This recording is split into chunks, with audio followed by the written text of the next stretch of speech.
আসসালামু আলাইকুম রহমতুল্লাহ। আল্লাহ সবার যাত্রা নিরাপদ রাখুক।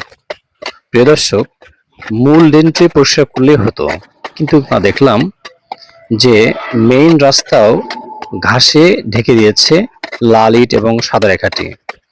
তো যদি শুধুমাত্র আমি মেইন ট্রেনটা পরিষ্কার করি, পানি ঠিকই যাবে, কিন্তু একদিকে রাস্তাটা ঢেকে আছে ঘাস দ্বারা, এবং এটি যদি রেখে ড্রেনটা পরিষ্কার করি তাহলে কিন্তু সৌন্দর্যটা নষ্ট হয়ে যায়, পরিষ্কার করার কোনো গুরুত্ব থাকে না। তো আমার সাধ্যমতো সামান্য চেষ্টায় ড্রেনটা পুরো সৌন্দর্য ফিরিয়ে আনার চেষ্টা করেছি, এবং একই সাথে যাতে পানি সুন্দরভাবে নেমে যেতে পারে এতটুকু চেষ্টা করেছি।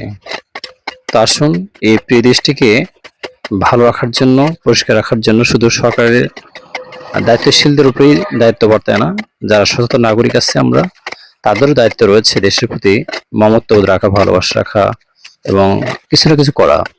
তো প্রিয় দর্শক, যদি আমার ক্ষুদ্র কাজটি ভালো লাগে প্লিজ ভিডিওটি শেয়ার করবেন এবং পেজটি ফলো দিয়ে সঙ্গে থাকবেন। সবার প্রতি আন্তরিক কৃতজ্ঞতা জানাচ্ছি। ধন্যবাদ।